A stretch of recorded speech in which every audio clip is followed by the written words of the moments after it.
Oi, gente, tudo bem com vocês? O meu nome é Beatriz Nogueira Mota, eu sou aluna do 10º semestre do curso de Direito do Unisal Lorena e agora a gente começa o nosso segundo vídeo de resolução de questões da OAB do conteúdo de Direito das Sucessões. Lembrando que todas as questões que eu peguei desse vídeo foram retiradas da prova tipo 1, que é a prova tipo branca. Então, caso vocês queiram ir atrás desses exames da OAB, é necessário procurar o tipo 1, o tipo branco. Qualquer dúvida que vocês tiverem, é só me mandar uma mensagem via WhatsApp ou então pelo e-mail que vocês estão vendo aí embaixo. Último recado, essas questões de direito das sucessões, elas caem em todos os exames, sem exceção de primeira fase. Então, se você vai prestar a primeira fase ano que vem, é bom vocês ficarem de olho, principalmente no direito das sucessões.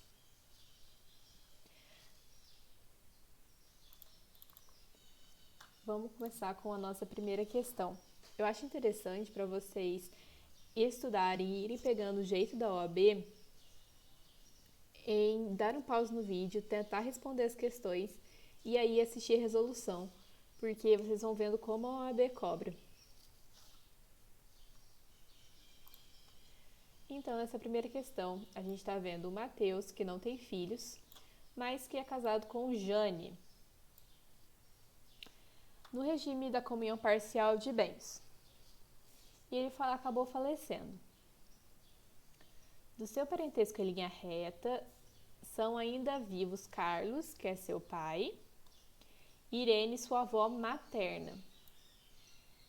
A partir da situação acima, assinala a opção que indica a sucessão de Matheus.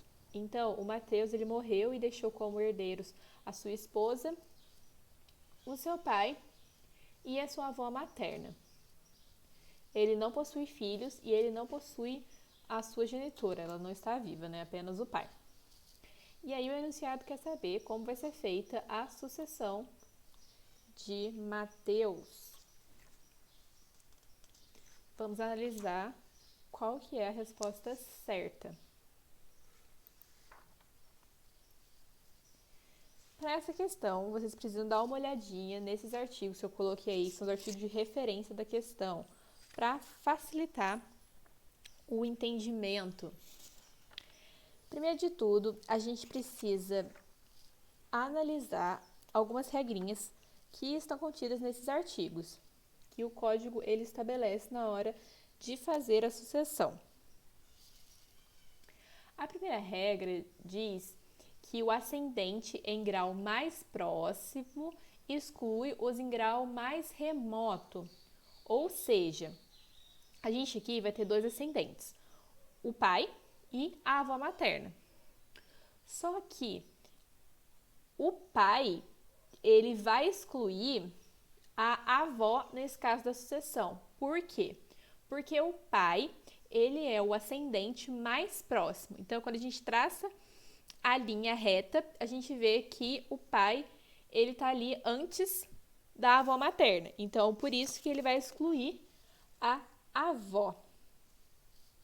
Segunda regrinha que o código traz. Concorrendo com apenas um ascendente, em primeiro grau, caberá ao cônjuge metade da herança. Nesse caso, a gente está vendo que o Matheus, ele só tem o pai, não tem mais a mãe. Nesse caso, a herança vai ser dividida entre o cônjuge e entre o pai. Só que metade da herança vai ficar com o cônjuge e a outra metade com o pai, por uma regra que está estabelecida no código. Não importa o regime de casamento, quando concorre com o cônjuge ascendente. A gente aprende em aula que quando concorre com os descendentes, a gente precisa fazer aquelas perguntinhas sobre o regime. Quando é com ascendente, não. Tanto faz se vai ter meação, se não vai ter meação, vai ser dividido conforme as máximas do código, essas regras. Então, nesse caso, o enunciado ele coloca que é o regime da comunhão parcial, mas não é uma informação que seja necessária para a resolução da questão. A OAB faz muito isso, de colocar algumas informações para que o examinando ele se confunda e ache que tem alguma relevância. Mas nesse caso, segundo o código, não importa, porque a divisão dos bens vai ser feita de qualquer maneira, independentemente do regime. Então, vamos dar uma lida nas alternativas. Segundo o gabarito, a alternativa correta é a alternativa letra D.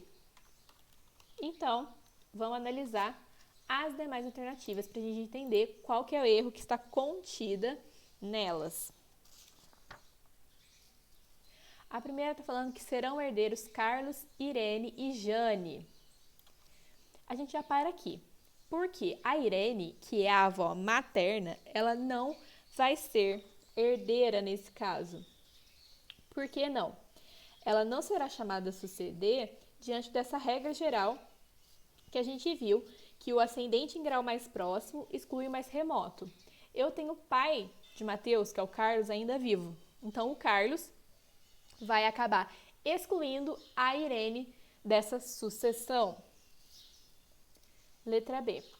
Serão herdeiros Carlos e Jane, atribuído o quinhão de 2/3 ao pai e de 1/3 a Jane.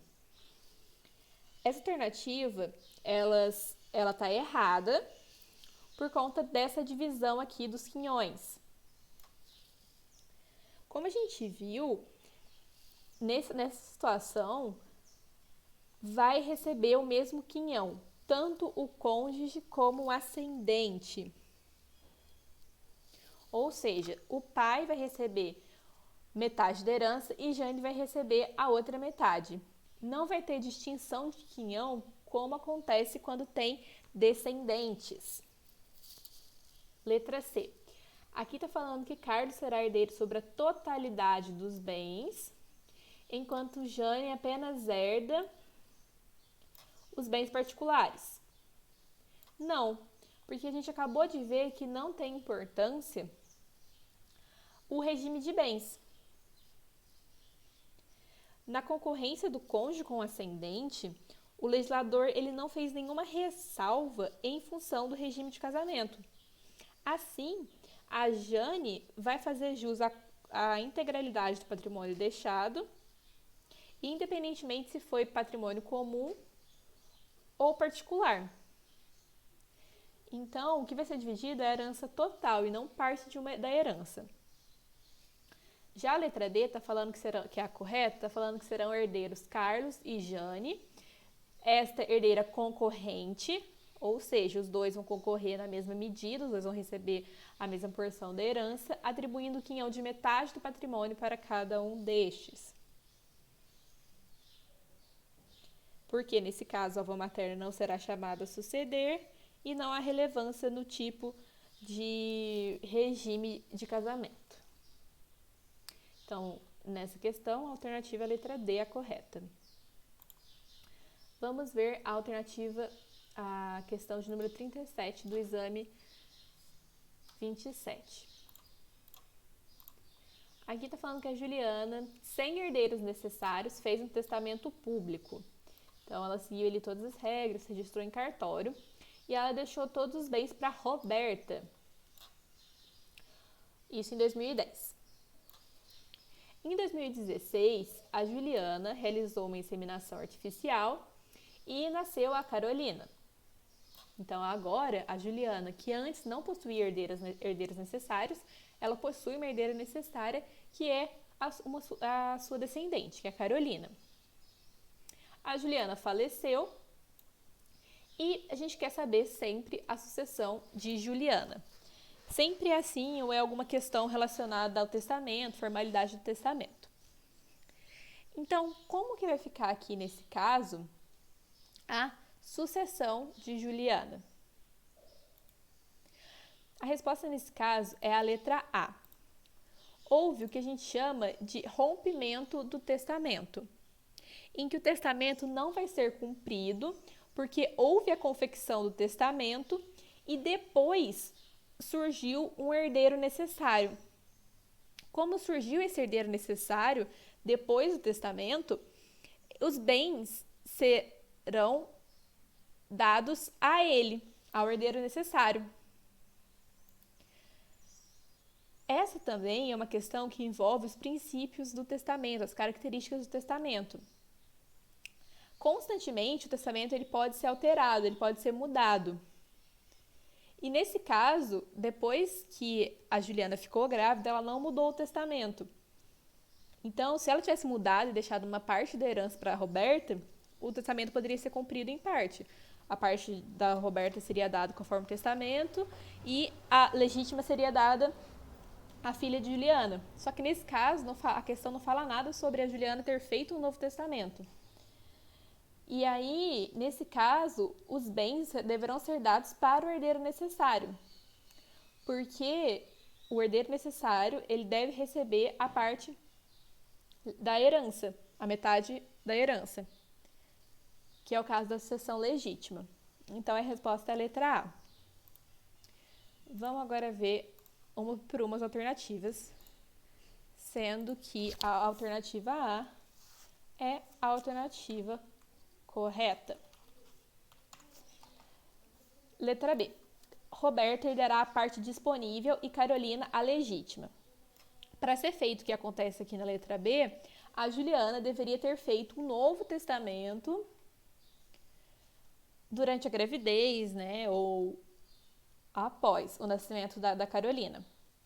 Roberta herdará todos os bens de Juliana? Não, porque a gente tem um herdeiro necessário que deve receber ao menos 50% da parte da herança. A herança de Juliana será declarada jacente. Não, por que não vai ser declarada jacente? Porque existe herdeiros, existe a Carolina. E mesmo que não existisse a Carolina, essa herança não seria jacente porque existe um testamento indicando para onde que os bens vão.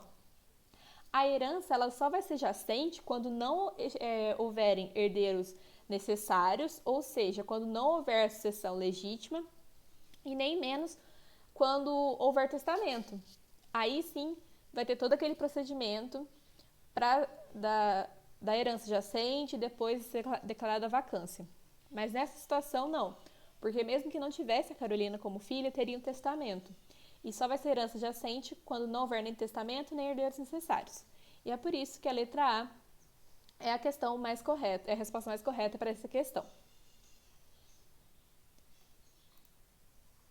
Próxima questão. Lúcio, viúvo, únicos parentes, um sobrinho, Paulo, e um tio, Fernando, fez um testamento. De acordo com todas as formalidades legais. Eles sempre indicam isso para mostrar que o testamento vai ter eficácia quando aberto. E deixou toda a sua herança para seu amigo Carlos, que tinha uma filha, que é a Juliana. O herdeiro instituído no ato de última vontade, ou seja, o Carlos, ele morreu antes do testador. Então, o Carlos, ele morreu antes do Lúcio. Aí, depois, o Lúcio veio a falecer e foi aberta a sucessão. E a gente quer saber como que vai ser feita a partilha. Nessa primeira questão, a gente precisa entender que não existem herdeiros necessários. Lembrando que os herdeiros necessários é o cônjuge, ascendente ou descendente. Sobrinho e tio não é. Ele vai acabar herdando quando não houver testamento e nem herdeiros necessários. Mas nesse caso, tinha um testamento que destinava os bens a Carlos. Entretanto, o Carlos, que era quem receberia os bens por herança, ele morreu antes do autor da herança, antes do testador.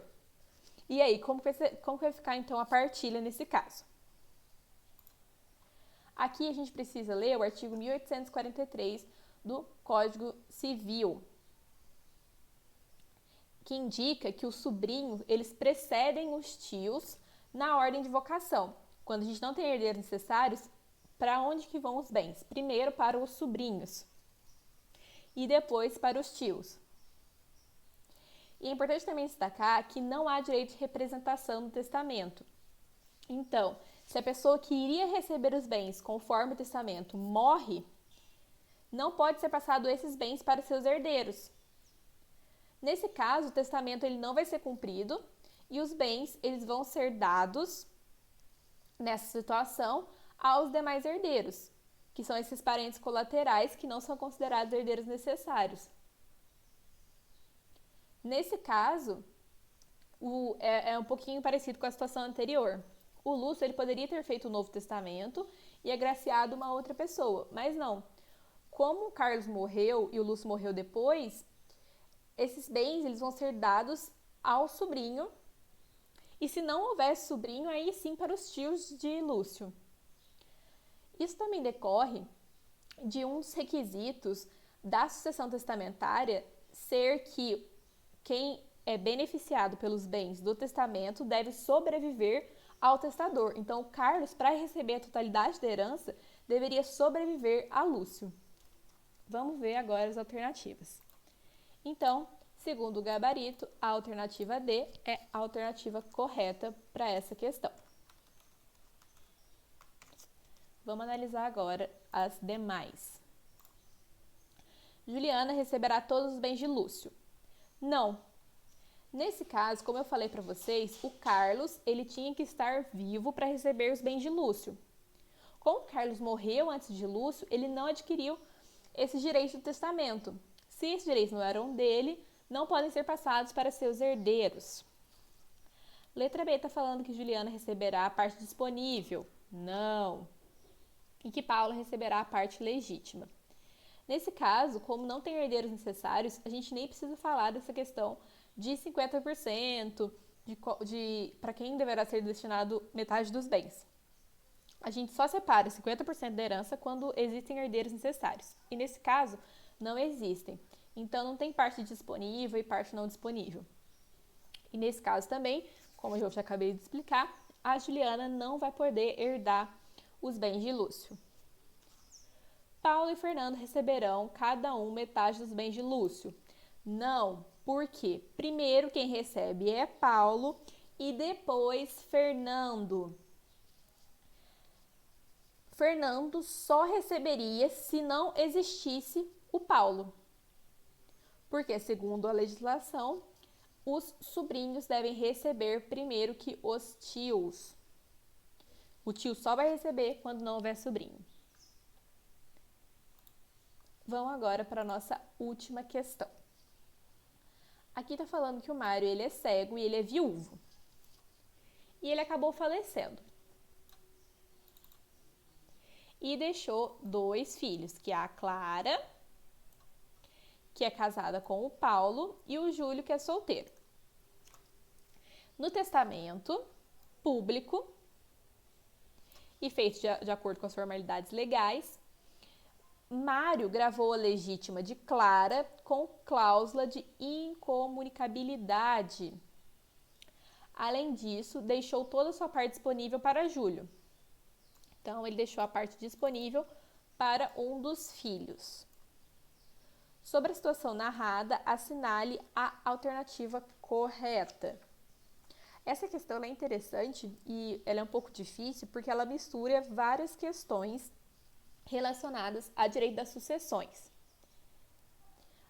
A gente vai ver no próximo vídeo sobre o conteúdo de sucessões mesmo e não de resolução de questões, que o cego ele só pode fazer testamento público, porque é necessário alguém que tenha fé pública, nesse caso o oficial do cartório, para que esse testamento tenha validade. Então, vamos ver qual que é a correta e depois analisar aqui as questões. A gente precisa ler o artigo 1848 do Código Civil, que diz que é necessário justa causa quando for imposta essa cláusula de incomunicabilidade. Então, quando eu quero deixar um bem incomunicável, eu preciso dizer no testamento a causa, o porquê que eu não quero que a herdeira ela comunique esse bem com outra pessoa. É necessário que tenha essa disposição, essa motivação. Não pode ser só porque o testador quer. Então, vamos lá dar uma olhada nas alternativas. A resposta aqui, nesse caso, é a correta, é a letra B. Vamos ler uma por uma agora. Aqui está falando que o testamento é inválido, pois Mário é cego e deveria estar regularmente assistido para celebrar o testamento validamente. Não é necessário essa figura da assistência aqui. Na verdade, o testamento de pessoa cega somente pode ser feito da forma pública, como eu já tinha falado para vocês. E o Mário, ele é plenamente capaz. Então, ele pode, caso quisesse, ter desfeito de seus bens da forma como fez. Vamos ler a letra C. A cláusula que confere a Júlio toda a parte disponível é inválida. Não, porque o Mário, quando ele fez o testamento, ele deixou a parte disponível. A parte disponível pode ser dada tanto para herdeiros necessários, como para qualquer outra pessoa, como pessoas que não são herdeiras. É disponível para o autor da herança fazer o que bem entender. Até porque o Mário, ele respeitou a parte que pertencia a Clara. Metade da herança foi dividida entre Clara e Júlio.